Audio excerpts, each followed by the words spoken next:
Well, good morning. Good morning. It's Sunday, June 12th, 2022. I'm Larissa. These are my enormous tits. Can't miss them. Can't miss them. They are heavy as hell. It was so hot here yesterday. Like, I'm out and about early, it's not even 8 o'clock. And I'm dressed and out here. It was so hot yesterday. Couldn't even cook in the house. And when I got up, like, had to, I had this bread dough that I'd made the day before, right? And let it proof overnight. Had to cook it, right? Because I let it proof on the counter. I didn't proof it in the fridge, so it wasn't like, it was like, had to be done. Shit had to be done.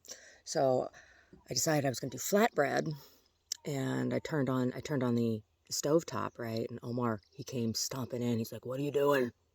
I'm like, "I know." I said, I gotta cook this. I can't waste this bread dough. He's like, "Well, you want me to go put it on the grill?" I said, "Yeah, that's a good idea." So we barbecued, made flatbread on the grill, and then by that time it was getting close on to lunch. So instead of having breakfast, we had lunch and just barbecued and made um, vegetarian sausages for me and regular sausages for him. And I had put a big onion on there. Just throw that onion on there on the grill, and 2 tomatoes and 2 peppers. And then I had some of my pickle and brine from the hot peppers and garlic. Put that on, use that as like dressing. I had goat cheese and that fresh flatbread. That's what we had yesterday. It's amazing. And when the bread proofs overnight like that, it gets real chewy. Real chewy, chewy, chewy on the counter. Now, if I put it in the fridge, then it would have been like dense little balls. But it was good. It was really good. That's what we had yesterday. It's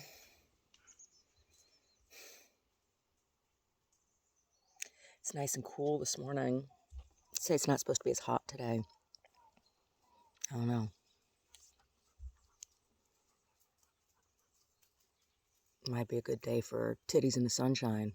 It was just too damn hot yesterday. It was. Like, Brody kept wanting to play ball, and he'd, like, run after it, like, once or twice, and then he'd come back and be like, his poor little eyes were all red, and he was laying on the concrete. Like, we spent a good portion of the hottest part of the day, around noon.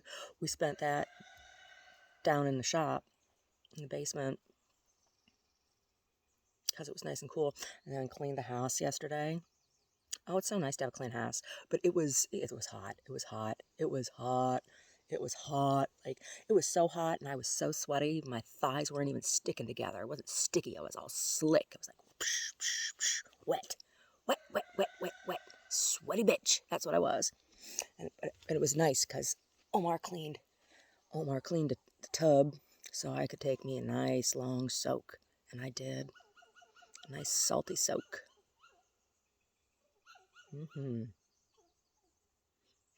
Big salty soak.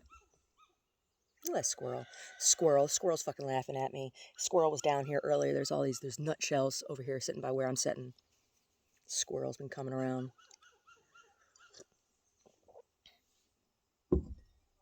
What's that, you squirrel? What's that, you squirrel? Squirrel says, "Fat girl Larissa. Fat girl Larissa. Naked in the sunshine." Squirrel wearing a fur coat. Brody, what are you doing, buddy? So, like, this is how people want me to talk all the time, right? This is me whispering. This takes effort, and it's hard on my vocal cords. I know everybody likes it. Oh, talk like that all the time, Larissa. Better yet, shut the fuck up.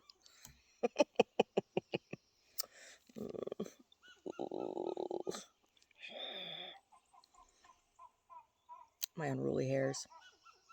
My unruly fucking hairs. So, yesterday, we met Randall. Really, I was writing these vignettes. It was like meeting these men. Right? I don't know. Who are we going to read today? Will it be Stuart? I like you, Stuart. Stuart's a good one. Will it be Ellis? Ellis is a good one.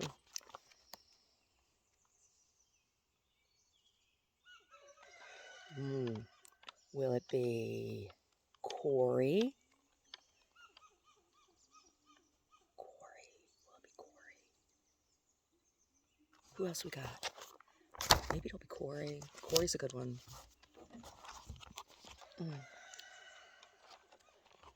Lawrence or Denny? What about Denny? Denny was the first one I wrote. Denny. Denny was the first one I wrote. Is Denny? No, I think we'll do Lawrence. I think we'll meet Lawrence today. Lawrence of Arabia! Ridiculous movie. Ridiculous.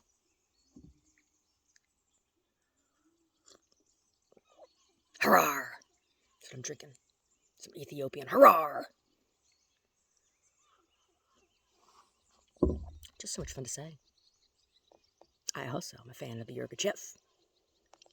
My two favorite coffee bean varietals. They are. Hurrah! All right, let's meet Lawrence. I wrote this January 21st, 2022. Lawrence. There was nothing in the world like Lawrence's mother's meatloaf. Old high school buddies he saw at his 25-year reunion even commented on it, asking if Mrs. M was still making her famous meatloaf.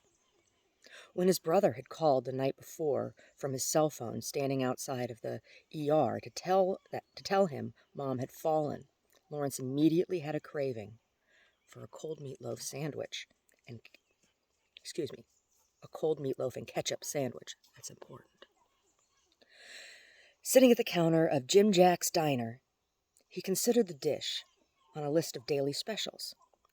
Meatloaf with mashed potatoes and gravy and green beans with soup or salad. The woman standing behind the register was the only waitress in the place. It was 1 a.m. on a Tuesday, and the obviously popular eatery was not busy. Lawrence hadn't been to Jim Jack's in over 5 years. He hadn't been back home in as many years either, though it was less than 500 miles away. The last time he had been to Jim Jack's, he was asking Abby for his grandmother's ring back. Dominic was supposed to have been there, their best man. It was Lawrence's brother who had called him back then as well to tell him he better get down to the marina and see who was topless giving Dom head on Larry's boat. By the time he got there, Dom's face was buried between Abby's thighs, and she was screaming his name, pulling his hair. Lawrence didn't stick around long. He silently took out his phone, capturing 30 seconds or so of footage before driving home. When he got home, he poured himself a double shot of bourbon and texted the footage to both Dom and Abby. To Dom's message, he added the words, "Not my bro no more." To Abby, he said, "Jim Jack's tomorrow. Be there." Jim Jack's was where they had their first date in high school so many years before. They had broken up just after graduation before moving away for college. Then they had run into each other again at a mutual friend's wedding and found old feelings were still alive. A year later, he proposed with his late grandmother's diamond and yellow sapphire ring.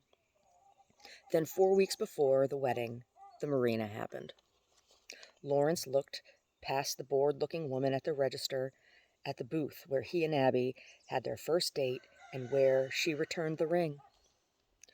When Mick had called yesterday, it was the first time he had spoken to his brother since he had packed up his Chevy and left town 3 days before he was supposed to have been getting married. He and Abby had planned a cross-country trip for their honeymoon. The lease was up on his apartment, and he decided to let her have the one they were supposed to move into together as man and wife. As far as he knew, she had. Lawrence, on the other hand, decided it was time for a change of everything. He quit his job, sold almost everything he owned, packed up his truck with the rest, and headed out alone on his honeymoon road trip. When Mick called about Mom, he hadn't even recognized his voice at first. Mom fell was when Lawrence knew who it was. His heart sank. His mom had taken the breakup almost as hard as Lawrence. She loved Abby and was friends with Abby's mother. They played golf together at the club twice a month. The breakup was the end of their long friendship, too. Mick had found the whole thing funny and had laughed uncontrollably when Lawrence showed him the video. When Lawrence packed his bag, he found the ring wrapped in foil, stuffed in the base of his high school cross-country trophy, and shoved it in his pocket. He thought his brother might want it. He didn't want to try to give it to anyone again. Not something that special. Lawrence had fingered the ring in his pocket the entire train ride home, anticipating having to pass Jim Jack's on his way to the hotel. Mick hadn't extended him an invitation to stay at his place, and Lawrence had been relieved. He needed his space. As Lawrence rolled the ring between his fingers in his pocket, staring at the booth, his mouth fell open slightly. The image of Abby's crumpled face as she pulled the ring from her finger, sliding it across the table, was all he could see.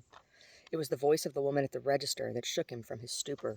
"Hey, you could at least go to the bathroom if you're going to do that. I don't get paid enough for this," the woman said flatly as she approached Lawrence. The woman was standing in front of him now, snatching away his menu, place setting, and coffee mug. "I think you should be going," she was saying to a stunned and confused Lawrence. "Wait, what?" Lawrence asked, then looked at his lap and saw his hand in his pocket and understood the woman's mistake. "Oh, no, no, no," he exclaimed, as he pulled his hand and the ring out of his pocket and put it on the now cleared counter between he and the strange woman. He didn't know why, but he felt he owed this woman something, the way you might feel inclined to scoop up a stray kitten in an alley who you almost peed on. "I have this ring in my pocket. I'm not touching myself," Lawrence laughed nervously. The woman stared at him and the ring skeptically for a moment before picking it up between her right thumb and index finger and examining the jewel. "Nice rock. I'm sure she'll say yes," the woman said, placing the ring back on the counter. She handed the menu back to Lawrence. "What can I get you? Coffee's on me. Congratulations." The woman continued staring directly in Lawrence's eyes. All of a sudden, Lawrence felt naked. He felt as if this woman's gaze had stripped him to his soul, as if she were some grand judge of some high court, informing him he was given another chance. There was no death penalty. "I'll have the meatloaf," he whispered, before melting onto the counter, head in his hands, over the ring, sobbing uncontrollably. There was one homeless-looking guy sitting at a booth by the window. He was the only other patron. The sobbing man at the counter was more than he could bear, and he got up quickly and ran out the front door. The woman called over her shoulder to the fry cook, "Jackie, Tommy left without paying again. If you take care of that, I'll take care of this." Lawrence heard the door open and the muffled, gruff voice of Jackie calling after the dasher. Then he felt the woman standing next to him and warm, bleach-smelling hands on his shoulders, rubbing gently. "Oh, sweetie, I'm so sorry. She's not worth it, I'm sure." The woman was hugging him now from behind, her bleach-smelling hands just over the top of his shuddering shoulders, her breasts against his back, her cheek pressed to the back of his neck. Lawrence's right hand found its way to her fingertips on his left shoulder, and he held on for dear life as she eased back, allowing him room to turn and face her. She pulled a small stack of napkins from her uniform apron and handed them to Lawrence to wipe his damp face. A few paper-wrapped straws fell to the floor. "Thanks," Lawrence said, as he began to wipe his face. Over the woman's shoulder, he saw Jackie, a giant, Slavic-looking young man, come back in the door counting a couple bills and some coins in his hand before putting them in the register. "I told Tommy he's banned again for a month, and next time it'll be for good," Jackie said in the direction of the woman and Lawrence. "I'll put a note on the board in the back so everyone knows," the woman replied without turning away from Lawrence. Jackie disappeared back into the kitchen. Lawrence was relieved. He felt humiliated. He and the woman looked to be close in age, but Jackie looked barely 21, but strong and assured enough to command a squad of men. As if the woman could read Lawrence's mind, she said in a soft voice, "Jackie is Jim Jack's grandson. He's only been back from Afghanistan for 6 months now." "Oh," Lawrence said, nodding his head in understanding. A hard-looking woman in her 50s in a uniform matching the woman's came out of the kitchen. "I just got here. Jackie told me to punch in and punch you out so you can—" The new waitress trailed off as the woman answered her, still not taking her eyes off Lawrence, as he blew his nose and stuffed the ring back in his pocket. "Thanks, Charlene. He wants the meatloaf. Tell Jackie I do too. And 2 coffees. You want coffee?" the woman said to Lawrence. Sure," Lawrence said. "And Charlene—" "Yeah, boss," Charlene answered. "It's on me. Oh, and the ketchups are done in the back, and the creams and jams are filled. You just need to prep the coffee and clean the machine," she said, still looking at Lawrence. "Sure, thanks," Charlene said, turning back towards the kitchen. "Come on, let's move over here," the woman said as she stood up, gesturing to a single secluded booth in the back corner of the empty diner. Lawrence obeyed, following her like a hungry puppy. Looking at her, now he wasn't sure how old she was. She could have been close to Jackie's age, or Charlene's. One thing was sure. He thought he'd do anything, follow her anywhere, to feel her touch again. Charlene came out with coffee and fresh place settings and put them in the center of the table where Lawrence and the woman were facing each other silently. She pulled a handful of creamers from her apron pocket and left them at the edge of the table before walking away. The woman poured 2 creamers in each of the cups of coffee without asking Lawrence how he took it. It was fine. That was exactly how he took his coffee. The woman pushed his mug towards him, and she lifted her mug to her lips. Lawrence took his and did the same. The woman's foot bumped Lawrence's foot as she crossed her legs under the table. Placing her mug firmly between them, she touched Lawrence's hand and said, "Tell me everything, and don't leave anything out." And Lawrence did. He told her everything, starting with he and Abby's first date. Somewhere around high school graduation, Charlene brought the meatloaf. "Did you want soup or salad? I forgot to ask you," Charlene said to the woman. "You know the soup's no good this time of night, and who eats salad this early in the morning? But we'll have 2 slices of cherry pie when we're done," the woman answered Charlene again, without asking Lawrence. It was fine. Lawrence loved cherry pie. "Okay, whatever you say," Charlene said over her shoulder as she walked away. Lawrence continued with his tale of betrayal and adventure. The woman listened attentively, nodding and agreeing and being outraged and amazed at all the right moments. Around the time Lawrence got to his brother's phone call the day before, Charlene brought the pie. The bright red jelly surrounding the fruit filling the pie oozed out on the plates. Charlene filled the coffee cups without a word and handed the woman the bill. Lawrence looked down at his hands that were now holding his grandmother's ring. Charlene looked at it out of the corner of her eye and smiled with one corner of her mouth as she walked away. Lawrence's gaze was fixed on the ring as he finished his story. The woman's eyes were fixed on Lawrence's trembling mouth as he spoke. "So, yeah, I haven't seen or spoken to my mother in like 5 years. Mick said she's not going to die, but her pelvis is broken in 4 places, and the surgery is major. I have no idea what I'm going to say to her when I go to the hospital later." Tears were starting to well in his eyes. Once again, the woman put down her fork on her plate and covered Lawrence's hands with her own without touching the precious ring. "Look at me," she commanded Lawrence. He obliged, tipping his chin up to meet her gaze. "Your mother is going to be happy to see you, no matter what you say, and your brother sounds like a real jerk," the woman reassured Lawrence, who at this very moment was reconsidering almost every choice he had made in his entire life. Every choice except walking into Jim Jack's at 1 a.m. on a Tuesday. The woman leaned forward and brushed a cherry pie crumb from Lawrence's lapel. Lawrence took her hand in his hand and held it firmly on the table between them. With the other hand, he slid the ring across the table in front of the woman, who looked down at it silently. "I told you I was going to give it to my brother, but I changed my mind. I want you to have it. I want you to wear it," Lawrence said. The woman looked up at him with raised eyebrows. lips slightly parted, gently shaking her head. "Oh, no, I couldn't. Not something so special and precious," she said. Lawrence grabbed both of her hands greedily, pulling them towards his chest as he half stood up to lean across the table and kiss this strange angel. His lips pressed against hers, parting them, running his tongue over the inner part of her bottom lip. She pulled back just slightly, murmuring something breathlessly before returning the kiss. It was Lawrence who pulled back just slightly this time, but there were no mistaking his words. He didn't murmur or mumble or stumble. He softly said, "I wish you would," as he slipped the ring on the woman's hand. I don't know if he asked her to marry him or not. I don't know. I left that ambiguous. He never said the words, did he? Omar never said the words to me. I have never had a man say those words to me. Never. I have never had a man say those words to me.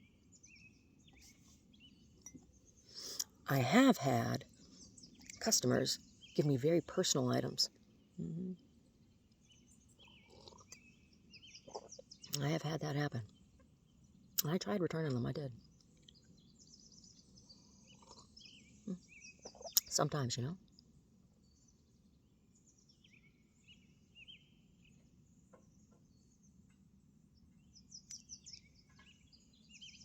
Waitressing is a really hard job. It is. And there aren't that many people who are good at it. There's a lot of bad waitresses out there. There really are.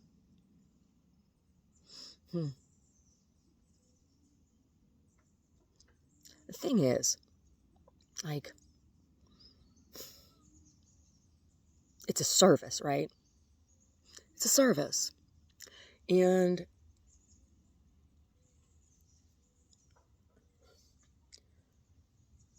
the waitress is not a servant, right? It's a different thing. Being a servant and being a waitress are two totally different things, right? A server. Server. It's different. It's not servant.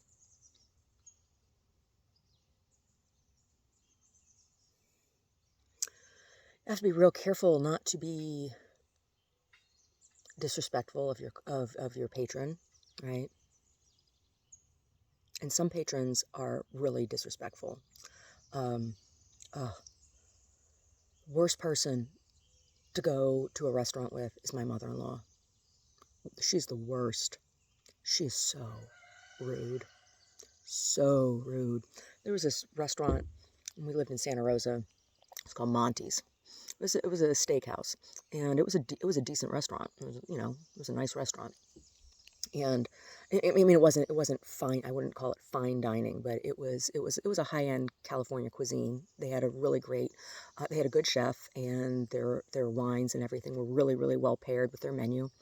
And their menu, it rotated every couple weeks, right? And so everything was fresh. We were in there one time, and she was just, she was, it was spectacular. It was right after we bought the house in Santa Rosa. She was spectacularly rude to this waitress, and I don't know why. Like, it was over the top, even for her. And there must have been something about this woman that triggered something. But she was just, I was mortified. I was mortified. And the place wasn't that busy, but it took over 45 minutes for our food to come. And when it arrived, it was all cold. She had let it sit there, and, she did that on purpose, because, I mean, it was just...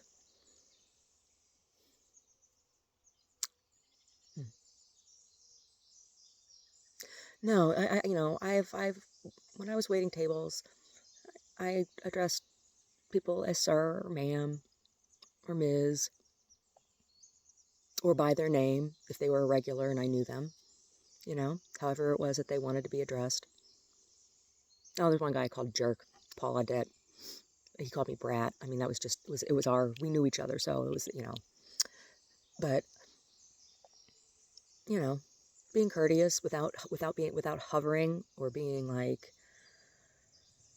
"Hey, little bird. Hey, little bird." Oh, the little birds, they come up so close. "Hey, little bird, why don't you come over here?" I said, "No, I'm going to go over there." Little birds.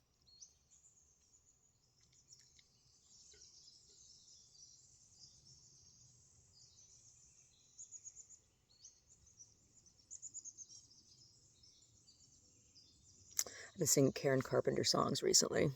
I love her repertoire. I do. That woman had such a tragic life.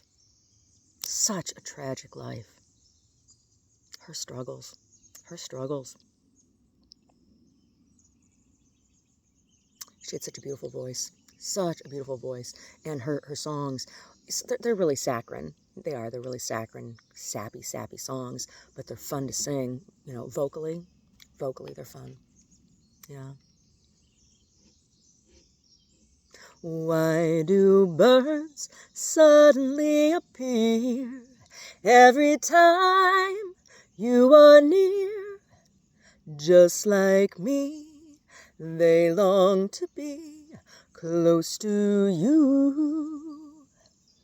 Why do stars fall down from the sky every time you walk by?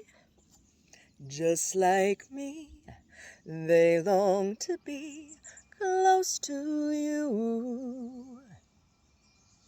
On the day that you were born, the angels got together and decided to create a dream come true.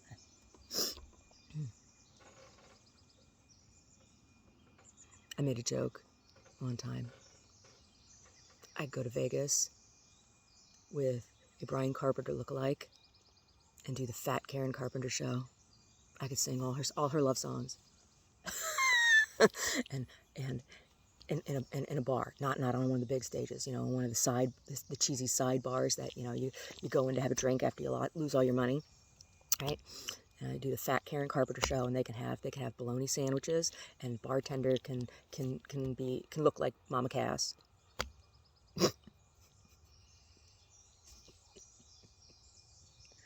Fat girl Larissa.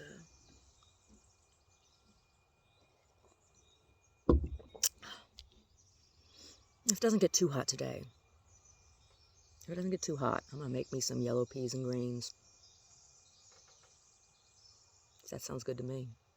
And rice. Rice is nice.